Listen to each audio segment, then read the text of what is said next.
NCERT 11th का chapter 1 the living world है।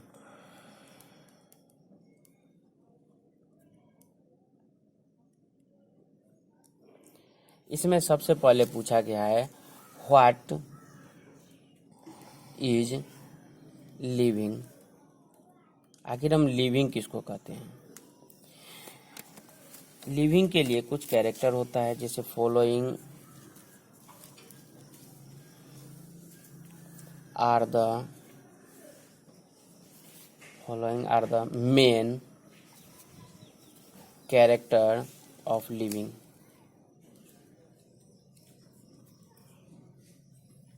Living का कुछ कैरेक्टर होता है, जिसमें सबसे पहला कैरेक्टर है ग्रोथ,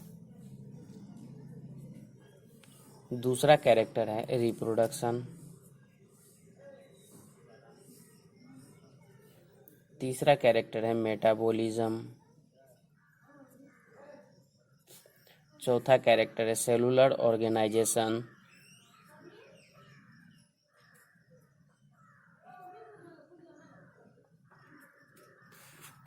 पांचवा कैरेक्टर है कॉन्शसनेस।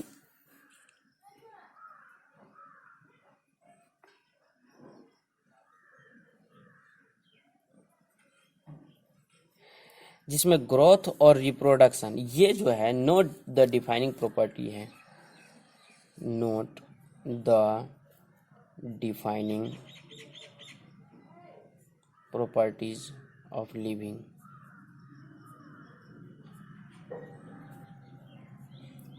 क्योंकि ग्रोथ और रिप्रोडक्शन लिविंग और नॉन लिविंग दोनों में होता है, इसीलिए यह जो है लिविंग का नोट डिफाइनिंग प्रॉपर्टी है। लेकिन metabolism, cellular organization and consciousness, अगर तीनों में से कोई एक भी चीज़ अगर कोई शो कर रहा है तो वो परफेक्ट लिविंग है, यानी कि यह इसका डिफाइनिंग प्रॉपर्टी है। अब आखिर डिफाइनिंग प्रॉपर्टी बोलेंगे किसको? तो बोलता है the character which has no exception, यानी कि which has no exception, यानी वैसा कैरेक्टर जिसका कोई भी एक्सेप्शन नहीं हो is called as defining property of life.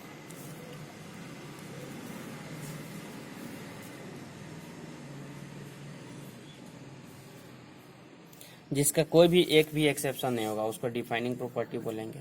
अब बारी बारी से हम सब का स्टडी करेंगे, ग्रोथ का, रिप्रोडक्शन का, मेटाबॉलिज्म का, सेलुलर ऑर्गेनाइजेशन का और कॉन्शसनेस का। तो सबसे पहले हम ग्रोथ की बात करते हैं। ग्रोथ आखिर है क्या? ग्रोथ जो है लिविंग और नॉन लिविंग दोनों में होता है। तो अगर हम बात करते हैं कि लिविंग और नॉन लिविंग दोनों में कैसा ग्रोथ होता है, तो उसके लिए लिखते हैं हम on the basis of living and non-living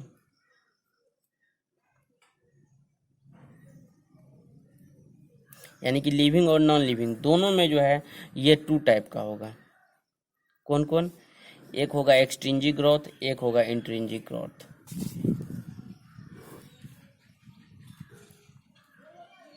extrinsic growth, एक इंट्रिंजिक ग्रोथ।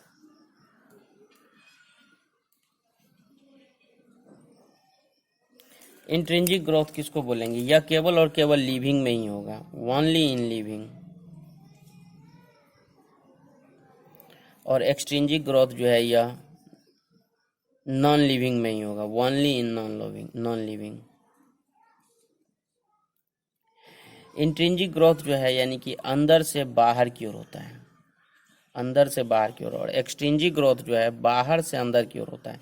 जैसे अगर कोई पहाड़ का हम बात करते हैं तो उस पहाड़ पे क्या होता है, धीरे धीरे मिट्टी जमा होता है, वह भी उसका क्या है, ग्रोथ कहलाता है। ये नॉन लिविंग में ग्रोथ हो रहा है। इसके बाद हम देखते हैं केवल और केवल लिविंग में कैसा ग्रोथ होता है।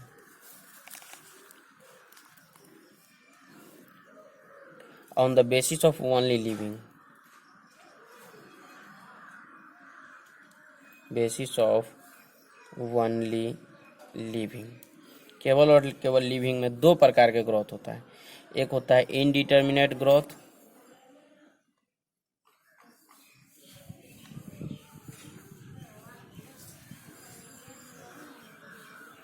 और दूसरा होगा determinate growth.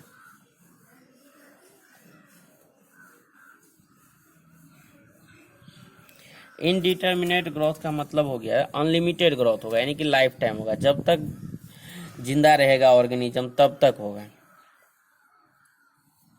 Unlimited growth. Unlimited growth का एग्जांपल है प्लांट। प्लांट में जब तक जो है मतलब कि जिंदा रहेगा तब तक उसमें ग्रोथ होते ही रहता है। लेकिन डिटर्मिनेट ग्रोथ जो है यह ऐसा है जो कि मतलब कि एक निश्चित समय तक ही होगा, लिमिटेड ग्रोथ होता है इसमें, लिमिटेड ग्रोथ। लेकिन कभी कभी क्या होता है, सेल डिवीजन अगर लॉस हो जाए, मतलब अगर कोई टिश्यू अगर लॉस हो जाता है तो उस लॉस टिश्यू को रिप्लेस करने के लिए सेल डिवीजन फिर से करना पड़ता है। इसीलिए however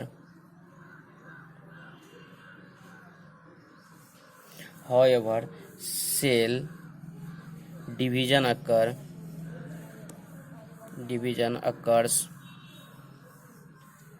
in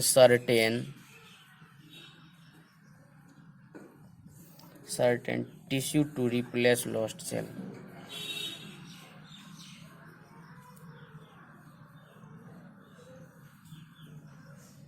लॉस्ट सेल यानी कि डिटर्मिनेट ग्रोथ जो है कब होगा, जब कोई अगर मतलब लॉस सेल का लॉस हो गया तो उसको रिपेयर करने के लिए जो है डिटर्मिनेट ग्रोथ होगा। यह ग्रोथ क्या है, लिमिटेड ग्रोथ है।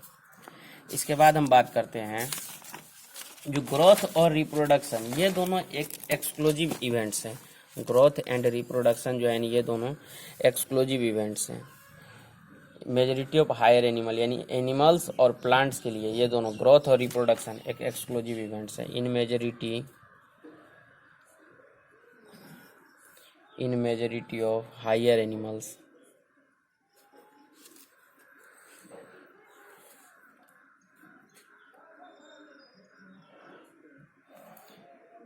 And plants. Growth and reproduction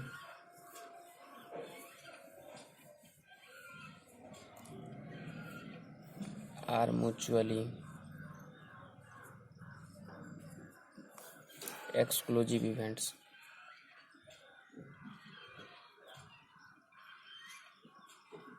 यानी अब हम ग्रोथ को रिकवर कर चुके हैं। इसके बाद दूसरा नंबर आता है रिप्रोडक्शन की बात करते हैं। रिप्रोडक्शन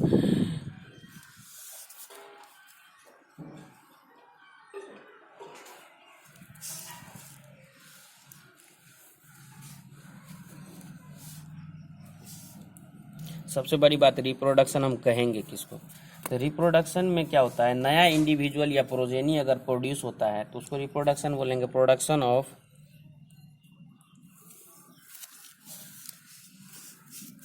न्यू इंडिविजुअल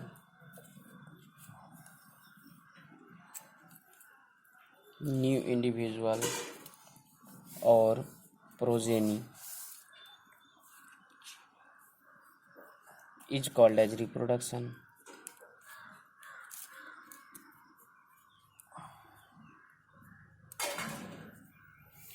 रिप्रोडक्शन दो प्रकार के होते हैं। पहला होता है एसेक्सुअल रिप्रोडक्शन।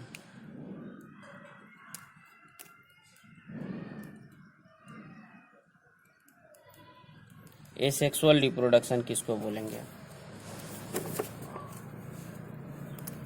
इसमें क्या होता है, जो ऑफस्प्रिंग प्रोड्यूस होगा सिंगल पेरेंट के माध्यम से बिना गैमेट का इन्वॉल्वमेंट से, यानी कि when offspring is produced by,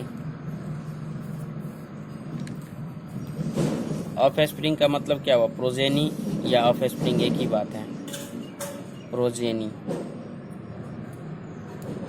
offspring is produced by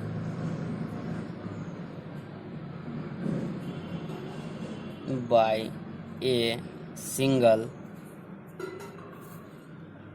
parent with or without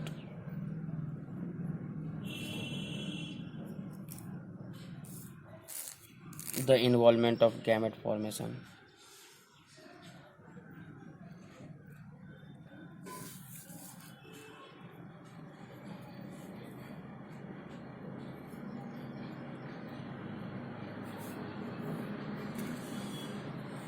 यानी कि गैमेट का फॉर्मेशन सिंगल ऑफस्प्रिंग का प्रोड्यूस सिंगल पेरेंट के माध्यम से होगा। इसमें गैमेट का फॉर्मेशन हो भी सकता है और नहीं भी हो सकता, उसको एसेक्सुअल रिप्रोडक्शन बोलेंगे।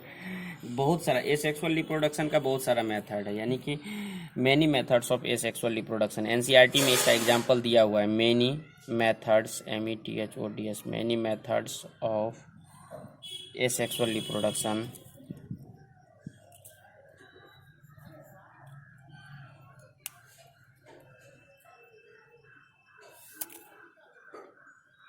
Many methods of asexual reproduction. Asexual reproduction का बहुत सारा मेथड है, जिसका कि एग्जाम्पल एनसीईआरटी दिया हुआ है कुछ एसेक्सुअल रिप्रोडक्शन का। जैसे मान लीजिए पहला दिया हुआ है एसेक्सुअल स्पोर के माध्यम से। स्पोर जो है नॉन फ्लावरिंग प्लांट में आता है, जो प्लांट फ्लावर क्रिएट नहीं करता है, जैसे लोअर प्लांट हो गया, अलगी, फंजाई, ये सब जो है क्या होता है, स्पोर क्रिएट करता है। तो by asexual spores, asexual spores, asexual spores के माध्यम से कौन कौन करता है, अलगी और फंजाई, अलगी एंड फंजाई। इसके बाद आता है दूसरा नंबर पर बर्डिंग के माध्यम से। बर्डिंग कौन करता है, बाय बर्डिंग। बर्डिंग जो है ईस्ट और हाइड्रा करता है, बर्डिंग ईस्ट एंड हाइड्रा। बर्डिंग क्या होता है, बर्डिंग में क्या होता है ना, एक आउट ग्रोथ लाइक स्ट्रक्चर बनता है, और यही आउट ग्रोथ लाइक स्ट्रक्चर अगर टूट गया तो टूटने के बाद ये नया प्लांट बॉडी बनाता है। ठीक, ये इसका मतलब बर्डिंग हुआ। इसके बाद जो है फ्रेगमेंटेशन, बाय फ्रेगमेंटेशन। फ्रेगमेंटेशन में क्या होता है ना, अगर मतलब कोई फ्रेगमेंटेशन के माध्यम से reproduction fungi, filamentous algae, protonema and mosses करता है। तो जैसे ये जो है कोई प्लांट मतलब कि ऑर्गेनिज्म का बॉडी है, इसमें क्या हुआ, कहीं से टूट गया, वहीं उसका क्या हुआ, फ्रेगमेंटेशन। जैसे हुआ फंजाई, फंजाई के बाद filamentous algae, filamentous algae, fungi, filamentous algae, protonema of mosses and protonema of mosses, MOSS। इसके बाद होता है regeneration, true regeneration. Planaria show करता है, ट्रू रीजेनरेशन, ये जो है प्लेनेरिया शो करता है। इसमें क्या हुआ, जैसे ये प्लेनेरिया का बॉडी है, ये कहीं से भी अगर टूट गया तो वो रीजनरेट करके नया प्लेनेरिया का बॉडी बना लेगा। वहीं क्या हुआ, यानी कि fragmented organism,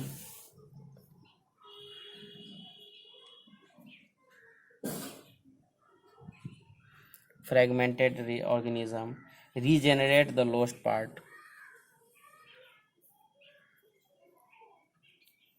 regenerate the lost part, regenerate the lost part of its body, of its body, regenerate the body and become a new organism, and become a new organism। यानी कि इसमें क्या हुआ, अगर कोई कहीं से भी टूट गया, टूटने के बाद ये नया जो बॉडी बना वो क्या होगा, अपने आप में जो है एक नया प्लेनेरिया बना लेगा। Example planaria. इसके बाद बात करते हैं बी नंबर, सेक्सुअल रिप्रोडक्शन की बात करते हैं।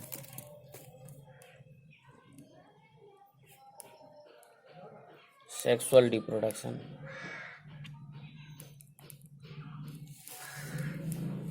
सेक्सुअल रिप्रोडक्शन, इसमें क्या होता है सेक्सुअल रिप्रोडक्शन में, यानी कि फ्यूजन होता है मेल और फीमेल गैमेट का, इन्वॉल्व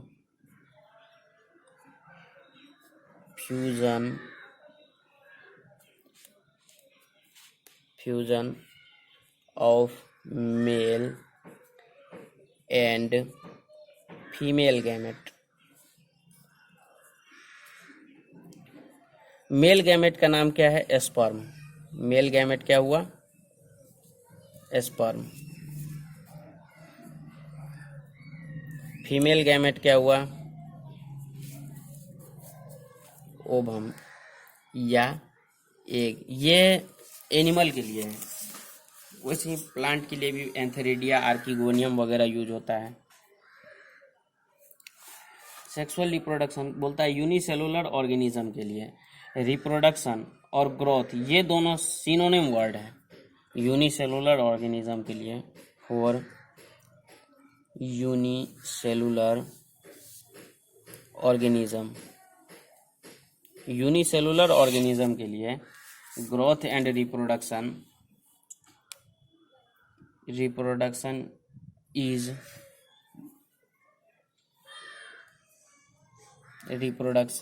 यूनिसेलुलर ऑर्गेनिज्म के लिए रिप्रोडक्शन और ग्रोथ ये दोनों क्या है, सिनोनिम वर्ड है। Reproduction is synonymous.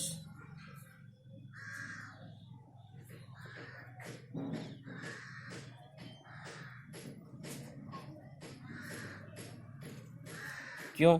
क्योंकि यूनिसेलुलर ऑर्गेनिज्म में जैसे मान लीजिए कोई बैक्टीरिया है, ये ग्रोथ कर रहा है, एक सेल है, ये से 2 बना, 3 बना, 4 बना। इसका जो है मतलब कि ग्रोथ और रिप्रोडक्शन यूनिट वॉल्यूम के लिए होता है, यूनिट वॉल्यूम में मेजर किया जाता है।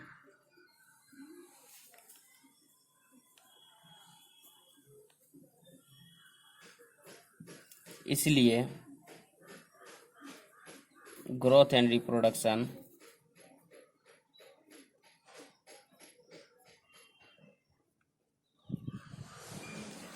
यूनिसेलुलर ऑर्गेनिज्म के लिए सिनोनिम है।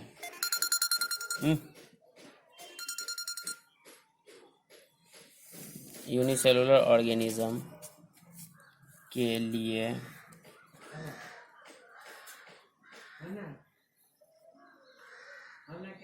सिनोनिमस होता है।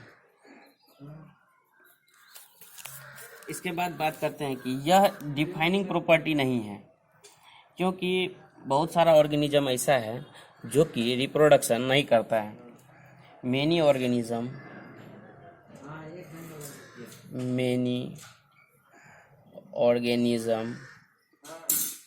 which do not reproduce,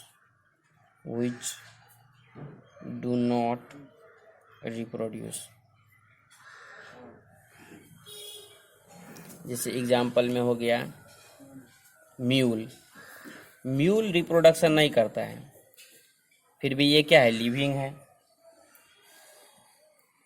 worker bee, infertile human couple,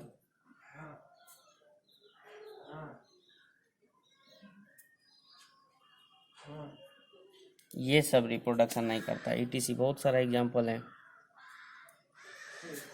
so reproduction जो है ना डिफाइनिंग कैरेक्टरिस्टिक नहीं है। So the reproduction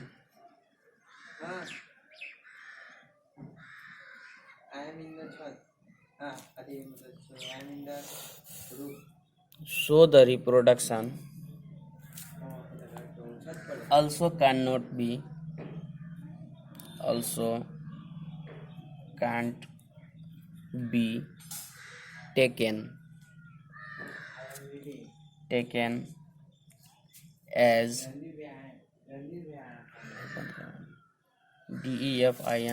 defining characteristic of living organism, characteristic of living organism, यानी कि इसीलिए जो है ना रिप्रोडक्शन को डिफाइनिंग कैरेक्टर नहीं बोला गया। क्यों? क्योंकि रिप्रोडक्शन जो है लिविंग होते हुए भी वह रिप्रोडक्शन नहीं करता है। बहुत सारा ऑर्गेनिज्म ऐसा है जो कि रिप्रोडक्शन नहीं करता है। Mule, worker bee, infertile human couple, ये सब रिप्रोडक्शन नहीं करता है, फिर भी लिविंग है। इसीलिए इसको जो है डिफाइनिंग कैरेक्टरिस्टिक नहीं बोला गया है। तीसरा नंबर है metabolism.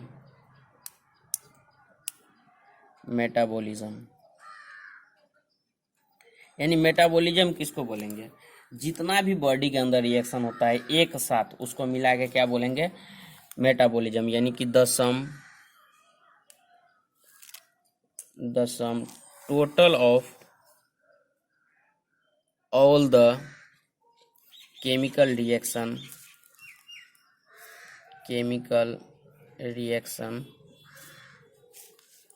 occurring in our body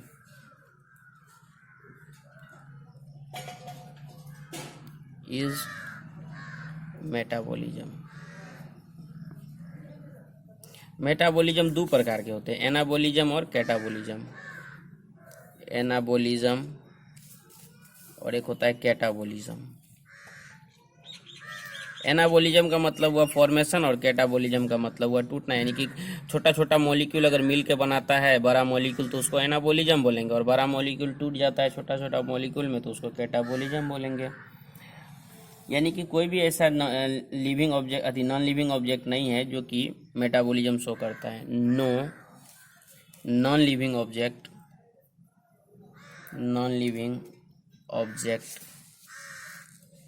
एक्हिबिट metabolism.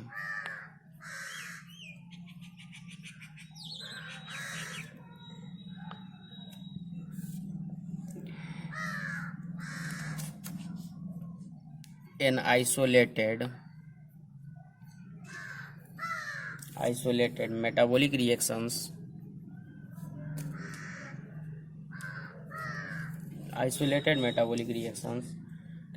outside the body of an organism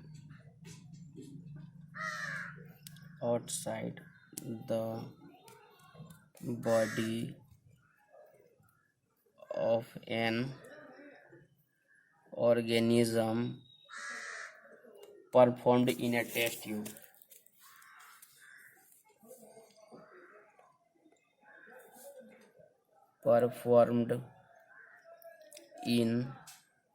a test tube is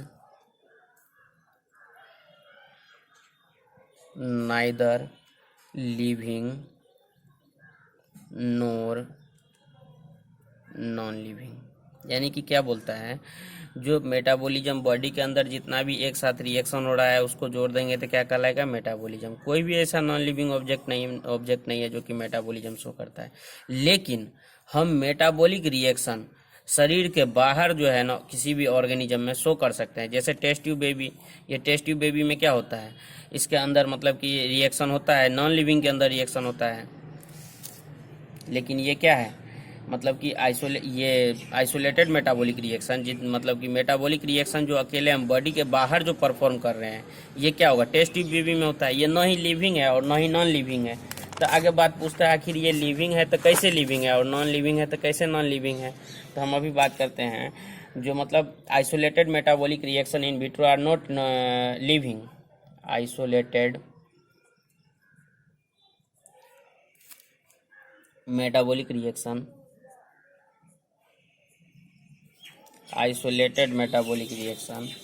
in vitro मतलब लैब में, आर नॉट लिविंग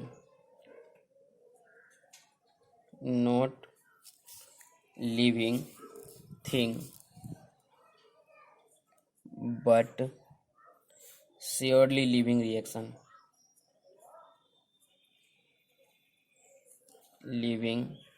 रिएक्शंस। यानी कि अगर मेटाबॉलिक रिएक्शन हम लैब में करवाते हैं तो लिविंग थिंग है, लिविंग रिएक्शन भी है, लेकिन वो क्या है, नॉन लिविंग है। कैसे, तो अगर हम टेस्ट ट्यूब की बात करते हैं तो टेस्ट ट्यूब क्या है, टेस्ट ट्यूब नॉन लिविंग है। टेस्ट ट्यूब क्या है, नॉन लिविंग, लेकिन इसके अंदर जो रिएक्शन हो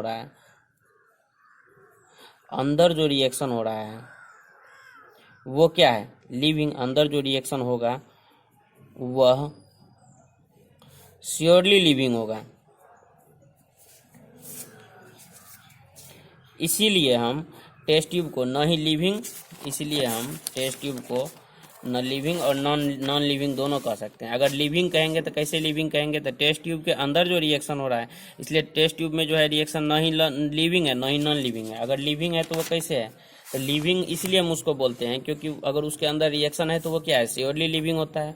और टेस्ट ट्यूब क्या है, ये नॉन लिविंग है, तो नॉन लिविंग के अंदर लिविंग रिएक्शन होगा, इसलिए इसको हम लिविंग और नॉन लिविंग दोनों कह सकते हैं। तो मेटाबॉलिज्म इज डिफाइनिंग, इसलिए क्या है, मेटाबॉलिज्म जो है एक डिफाइनिंग कैरेक्टरिस्टिक है। Hence metabolism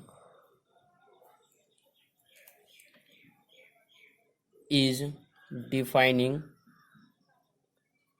characteristic of living organism.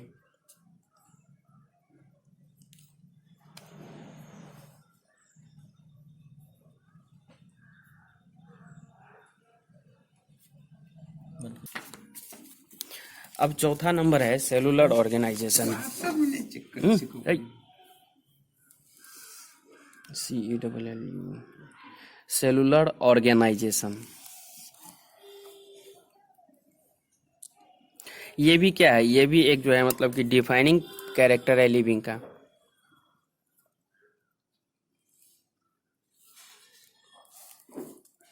Defining property है, ये कैरेक्टर है जो।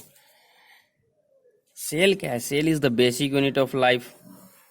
Cell is the basic unit of life. Cell जो है बेसिक यूनिट है लाइफ का। Unicellular organism capable of existing, यानी कि सेलुलर ऑर्गेनाइजेशन आखिर सेल ही क्यों है, क्योंकि जो है यूनिसेलुलर ऑर्गेनिज्म ये एसेंशियल फंक्शन शो करता है, मतलब कि जितना भी लाइफ के लिए जो चीज़ ज़रूरी है वो सारा का सारा जो है मतलब शो करता है। Unicellular organism are capable of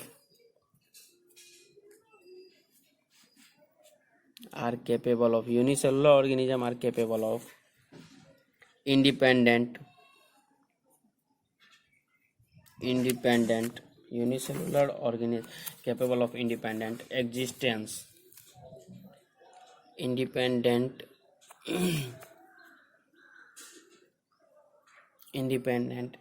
existing existence existence and performing essential function of life, essential function of life।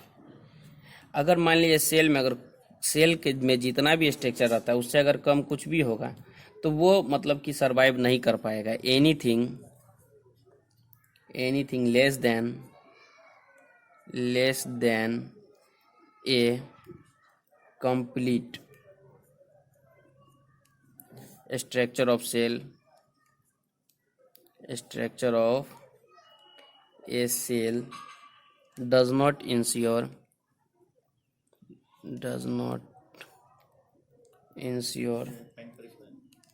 independent living।